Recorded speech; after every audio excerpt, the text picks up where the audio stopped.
Welcome back. In this video, we're going to pick up where we left off in the last one. And basically, I need to finish creating a gameplay loop. That way I can start building content for the game. So I've taken that mock open world scene and I've started to add some logic to it. I created a level manager script, and this level manager is going to be responsible for enabling the appropriate level controller, depending on which level you're in. And then the level controller will be responsible for enabling and spawning the correct events based on which options the player has chosen. So the player is going to be able to make decisions, and this is the system that I'm going to use to basically manage those decisions and make sure the right objects are enabled. So let's just take a quick look at the scripts. So I have a level controller base script, and this is just going to hold the spawn points and the event triggers, and it's basically going to load a player prefab into the scene. So yeah, that's the base of the level controller. So once a level controller is turned on, it's going to look up the loaded level name, which is basically just referencing the static class that is responsible for getting the player's game progress name. And that's what I'm using to basically determine what's going on. So there's a string that will be used throughout the entirety of the game, and that string will constantly be changed. For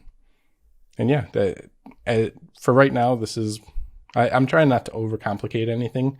My goal is to really just develop the content I need and just get it functional. And basically, if I need to optimize or improve any of this logic, I'll do that as needed. But for right now, I'm just working on getting the foundation of these systems set up. So every level controller is basically going to do the same thing.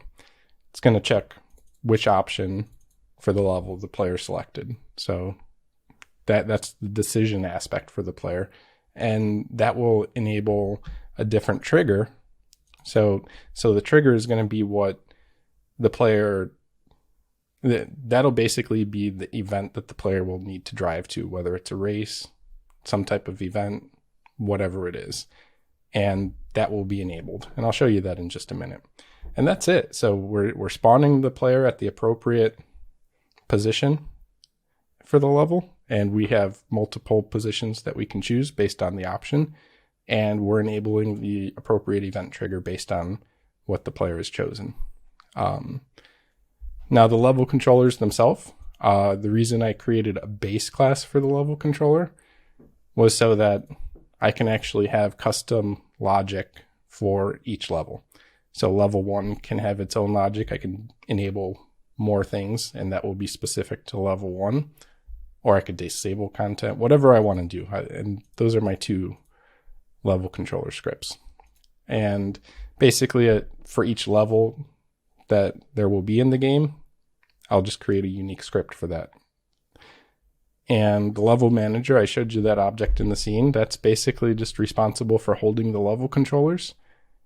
And it's just checking that loaded level. So it's getting that string name from the game data. And then it's checking to see which level it is. Really simple logic. If else, that's it. So if it's level 1, enable the level 1 controller. If it's level 2, enable the level 2 controller, etc. Really easy to scale up. No issue there. And this was the script that I was using for the UI.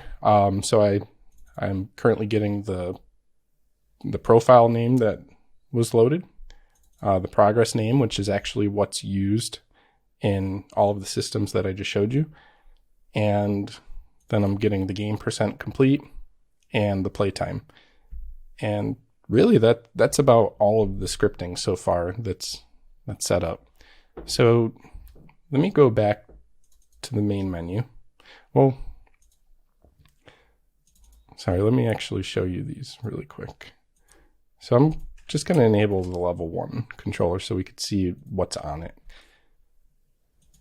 So there's 2 spawn points, and basically spawn point 1 is on the left and spawn point 2 is on the right. And then option 1 event trigger is on the left. And this basically just has a simple script. Show you what that looks like.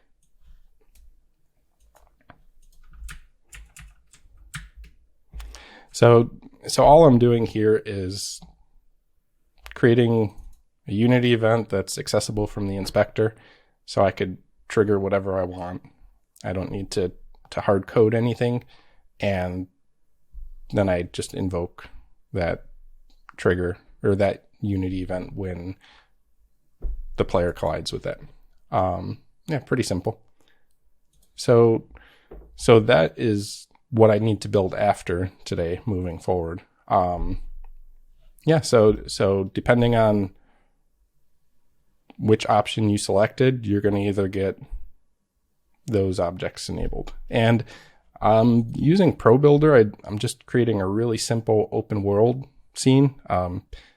No actual real gameplay. This is just really all placeholder, just to figure out the spawning logic and the level logic, etc. So I'm just going to disable those and go back to the main menu. Here we go. So now when we're at the main menu and we select continue, we can actually load one of these profiles. So I'll load Steve 1. And here we can see he had level 1 option 2 selected. So if we look at the level manager, level 1 controller was enabled and option 2 event trigger was enabled. And that's basically it. So I will load another profile.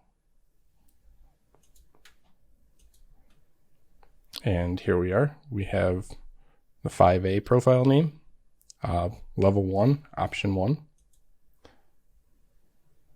And we could see the level 1 controller was enabled and option 1 event trigger was enabled. And I'll just go back and do the other one. And it's basically the same thing at this point. So HDHD profile is loaded, level 1 option 2, and we can visually see that we're in a different position, and we could visually see the event trigger that's available for us.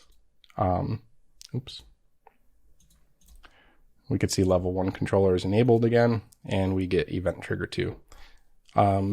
Yeah, so the next step is to make those event triggers work and have them have the ability, because I'm not developing actual content right now, just give them the ability to be able to set the next level. And if the player wants to choose options again, set that option as well.